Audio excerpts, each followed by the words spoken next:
1999 foi um ano criativamente fértil para Hollywood. Seu filme de maior sucesso era óbvio. Lançado em maio daquele ano, Star Wars Episódio 1: A Ameaça Fantasma quebrou recordes na estreia e teve os resultados que se espera de uma marca já bem sucedida. Já o segundo filme de maior sucesso daquele ano seguia um caminho diferente, uma história de fantasmas à moda antiga, de um cineasta nascido na Índia, naturalizado estadunidense, praticamente desconhecido. O pôster listava os 5 sentidos humanos e sugeria um sexto, que envolvia uma criança que era realmente assustadora. A história bem-sucedida de O Sexto Sentido é o tipo de narrativa que os estúdios hollywoodianos salivam para ter, mesmo que, realisticamente, nem todo filme de gênero com orçamento mediano se torne um sucesso estrondoso. Mas, às vezes, surge um fenômeno surpreendente que chacoalha o mercado, algo que poucos poderiam ter previsto. Dirigido por M. Night Shyamalan, O Sexto Sentido pode parecer um sucesso único e irrepetível, mas sua popularidade está enraizada em algumas das tradições cinematográficas mais antigas: enredo bem-sucedido, um bom marketing e qualidade genuína. Tudo isso permitiu que o filme de terror e suspense arrecadasse mais do que a ótima sequência Toy Story 2, o revolucionário Matrix e o fenômeno A Bruxa de Blair. Lançado pela Disney, O Sexto Sentido é construído como uma série de contos de fantasmas, com o psicólogo infantil Michael Crew, interpretado por Bruce Willis, tratando uma criança de 9 anos chamada Cole Sear. Malcolm havia sido baleado por um ex-paciente, Vincent, que posteriormente tirou a própria vida. Como Vincent alegava ter a mesma habilidade de Cole, Malcolm estava determinado a garantir que ele não sofresse o mesmo destino. Cole consegue ver espíritos de pessoas mortas, que pedem sua ajuda para resolver seus assuntos inacabados. Malcolm, ainda assombrado pelo caso de seu antigo paciente e cada vez mais distante da esposa, se dedica ao caso de Cole, o ajudando a se comunicar com as almas que o perseguem. O roteiro de O Sexto Sentido é um conto narrativamente simples, mas envolto em um belo truque de magia cinematográfica que surpreende o espectador em sua parte final. Eu sou Júlia Gavilã e esse é o Mais Que Um Filme. Shyamalan contou que o processo de escrita foi longo e passou quase um ano escrevendo, sem ter certeza de como a história se desenvolveria. Com o roteiro finalmente pronto, ele deixou a Filadélfia com a esposa e sua filha bebê e voou para Los Angeles para ver se algum estúdio se interessava pelo material. Hospedado em um quarto no Four Seasons, o cineasta chegou a contar que o hotel era caro demais para ele na época e se preocupou que, caso não vendesse o roteiro, teria gasto demais com um quarto de hotel. Na época, Shyamalan havia acabado de dirigir a comédia Olhos Abertos, mas ele era mais conhecido na indústria pelo trabalho nas reescritas do roteiro de O Pequeno Stuart Little, lançado em 1999. Antes que os agentes do cineasta começassem a ligar para os estúdios para avaliar o interesse no roteiro, ele estabeleceu algumas condições. Primeiro, ele deveria ser contratado como diretor. E segundo, o lance mínimo para o roteiro era de $1 milhão. Shyamalan chegou a dizer que, quando um roteirista está escrevendo algo que ninguém pediu, ele ou ela precisa decidir o valor do material e como será de uma maneira bem específica. Se ninguém quisesse o roteiro de O Sexto Sentido, ele simplesmente arquivaria o material e faria outras coisas. As preocupações de Shyamalan não duraram muito, já que as propostas pelo roteiro de especulação começaram a chegar quase imediatamente, com vários estúdios envolvidos. Uma época em que ideias originais eram mais valorizadas pelos estúdios. No final da década de 1990, os agentes costumavam enviar às empresas alguns roteiros de especulação por dia, e dizem a maioria estava longe de ser boa. Roteiros de especulação é um termo usado para roteiros não encomendados e não solicitados. Geralmente é escrito por um roteirista que espera que o material seja escolhido e eventualmente adquirido por um produtor, produtora ou estúdio. O produtor cinematográfico Aditya Sud, que mais tarde se tornaria produtor executivo de Homem-Aranha através do Aranhaverso, estava apenas começando sua carreira como assistente, e foi encarregado de pegar o roteiro de aproximadamente 120 páginas para a United Talent Agency. Sud contou que o roteiro já era muito bom antes da revelação,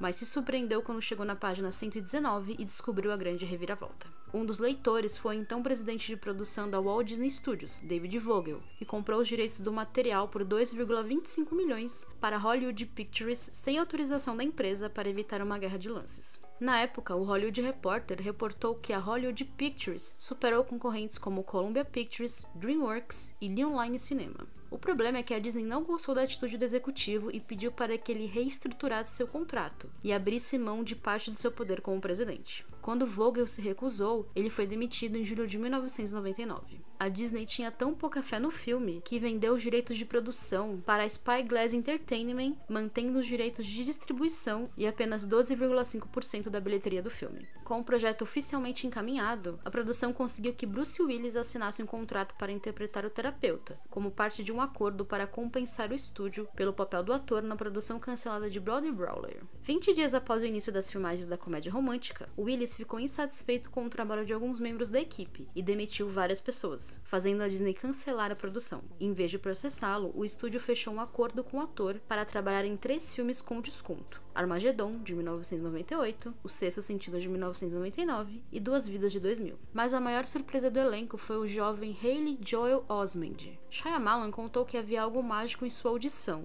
e que, quando saiu da sala, disse à diretora de elenco Avi Kaufman que não sabia se queria fazer o filme se não fosse com o jovem ator. Porém, o cineasta estava relutante em escalar Osment com base em sua audição em vídeo, porque ele parecia ser uma criança muito doce. Apesar disso, Shyamalan enxergou no ator a vulnerabilidade certa para o papel. Além disso, o momento decisivo da audição de Osment ficou registrado como uma das frases mais icônicas do cinema da década de 1990, quando a criança apavorada diz que vê gente morta. Em entrevista ao Hollywood Reporter, Osment contou que a equipe passou 2 ou 3 semanas ensaiando na Filadélfia antes das filmagens começarem. Então o elenco teve bastante tempo para se conhecer e encontrar o ritmo certo entre os personagens antes das câmeras começarem a rodar. Shyamalan havia escolhido Toni Collette para o papel de Lian Sear, mãe de Cole, mas estava preocupado que o estúdio não aprovasse sua contratação porque ela apareceu de cabeça raspada para o teste. O diretor ficou receoso de mostrar o vídeo para o estúdio, então ele simplesmente disse que queria escalar a mulher de O Casamento de Muriel, ideia apoiada por Bruce Willis, que também havia gostado do filme de 1994. Por sorte, e claro, pelo talento reconhecido de Collette, ela foi contratada sem o estúdio ver sua audição. A atriz usou uma peruca durante todo o filme, e segundo Shyamalan, a peruca era da produção de Velvet Goldmine, filme de 1999 que tem Collette no elenco.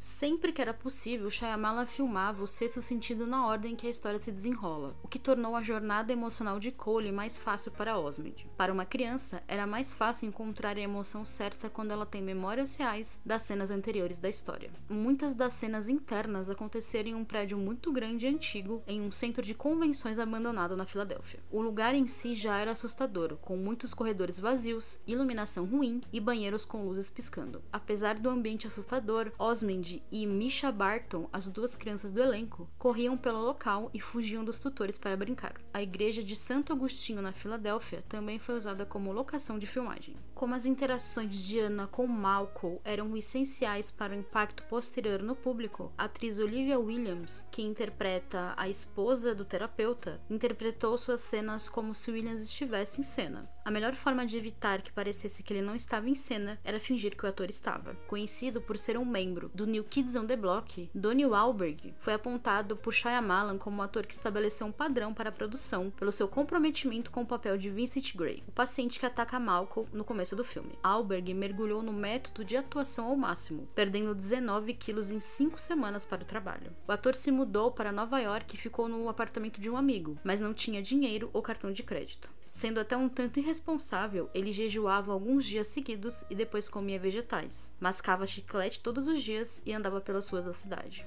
Wahlberg até chegou a dormir em um parque na noite em que chegou a Filadélfia para as filmagens. Inicialmente, ele desejava fazer a sequência inicial onde Vincent invade a casa de Malcolm completamente nu, o que foi aceito por Shyamalan. No entanto, quando ele chegou para a prova de figurino, Wahlberg foi informado que a produção queria que o filme fosse classificado como PG-13, então ele não podia ficar nu. No fim, ele implorou para que pudesse usar cuecas brancas e a produção aceitou. Mais tarde, quando o ator foi chamado no set para mais uma tomada, Williams subiu em uma caixa de maçãs e fez um discurso sobre como os esforços e sacrifícios de Wahlberg foram importantes para o filme. O filme se baseia em dezenas de artifícios narrativos para que Malcolm nunca interaja com os outros, desde sua enlutada esposa Anna até Lynn, que frequentemente está no mesmo ambiente que o terapeuta, mas nunca olha para ele. Apesar disso, todas as dicas sobre a verdadeira situação de Malcolm estão no filme inteiro, especialmente na escolha das cores. Shyamalan e a equipe optaram por usar a cor como um recurso narrativo importante do filme. A cor vermelha está ausente na maior parte do filme, mas é usada com destaque em algumas tomadas isoladas para qualquer momento no mundo real que tenha sido contaminado pelo mundo sobrenatural, além de evocar momentos e situações emocionais explosivas. Exemplos disso, incluem a porta da igreja onde Cole busca refúgio, o balão, o tapete e o suéter dele na festa de aniversário, a tenda onde Cole encontra Kyra pela primeira vez, os números de volume no gravador de Malcolm, a maçaneta da porta trancada do porão onde fica o escritório do terapeuta, a camisa que Anna usa no restaurante, o vestido da mãe de Kyra no velório e o chale enrolado em Anna adormecida. Todas as roupas que Malcolm usa são itens que ele usou ou tocou na noite anterior à sua morte, incluindo seu sobretudo, seu moletom azul e as diferentes camadas de seu terno. Embora a equipe tenha se preocupado com as pistas sobre o verdadeiro estado de Malcolm, a câmera aproxima lentamente de seu rosto quando Cole diz que vê pessoas mortas. Essa fala, por sinal, foi usada no material de marketing do filme e está presente no trailer. Shyamalan optou por não usar CGI e colocou o ator em um ambiente gelado para criar a respiração do personagem. A equipe cobriu os cenários com uma enorme lona plástica e injetou ar gelado para que ficasse abaixo de zero e a respiração pudesse ser vista na câmera. Como o ambiente era muito frio, eles tinham um tempo limitado para ficar no set congelante. Como o CGI naquela época não estava aperfeiçoado a ponto de Shyamalan se sentir confortável em usá-lo, essa foi a melhor opção para a realização da cena. Durante as filmagens, o elenco não tinha total consciência de quão assustador seria o filme. A maioria achava que era um drama emocional sobre pessoas sofrendo com relacionamentos em que existe falta de comunicação, seja entre vivos ou mortos. O elenco só descobriu o terror de O Sexto Sentido quando assistiu o filme nas exibições realizadas em salas no estúdio da Disney. Barton, que tem uma das cenas mais assustadoras do filme, onde se contorce embaixo da cama tentando fazer Cole perceber que sua mãe a matou, chegou a contar ao Hollywood Reporter que os colegas da escola começaram a tratá-la de forma diferente depois de ver o filme, e nem os professores sabiam muito bem como lidar com ela. Anos mais tarde, ela chegou a dizer que a cena não assustou, apesar de ter apenas 13 anos na época. Mas O Sexto Sentido tinha cenas dramáticas que o elenco se preocupava em realizar bem, como o momento em que Cole conta para a mãe que pode conversar com sua falecida avó. Segundo Shyamalan, ele não se sentia confortável com a sequência, porque eles não fizeram a cena em tomadas completas como ele queria. Quando a filmagem foi finalizada, o diretor saiu do ambiente, e o diretor de fotografia Taki Fujimoto surgiu dizendo que Collett e Osmond estavam chateados. Shyamalan retornou para o set e encontrou os dois chorando no carro, preocupados que a filmagem tivesse sido ruim. Para acalmá-los, ele disse que tinha dado tudo certo, mas no fim a cena fluiu do jeito que o diretor queria. Com o peso dramático e os momentos assustadores, os produtores Roger Beerban e Gary Barber sentiram que o filme era para um público adulto desde o momento em que leram o roteiro, mas tiveram a sensação de que ele poderia ser dirigido para um público mais jovem ao assisti-lo finalizado. A dupla ficou em dúvida se o público mais jovem realmente se interessaria pelo filme, mas o material de marketing feito pela equipe da Disney, especialmente o trailer, atraiu os grupos demográficos que eles queriam, mulheres e homens mais jovens e mais velhos. Beerbaum chegou a dizer na época que acreditava que, se o filme tivesse classificação indicativa restrita, O Sexto Sentido não teria atraído tanta gente. Estreando nos cinemas no dia de seu aniversário de 29 anos, o próprio Shyamalan vê que O Sexto Sentido é o único de seus filmes que conseguiu sobreviver sem seu nome, já que, depois dele, todos esperam que os filmes do cineasta tenham uma reviravolta. Mesmo que existam pessoas que digam fielmente que descobriram o final do filme antes da revelação, O Sexto Sentido conseguiu ser audacioso como poucos filmes tentaram ser. Eu sou Júlia Gavilã e esse é o Mais Que Um Filme. Me siga nas redes sociais para acompanhar o que eu faço por aí e bater um papo comigo. Também siga o feed do podcast para não perder nada e conheça o Catarse do Mais Que Um Filme, ou me pague um café via Pix. Até a próxima!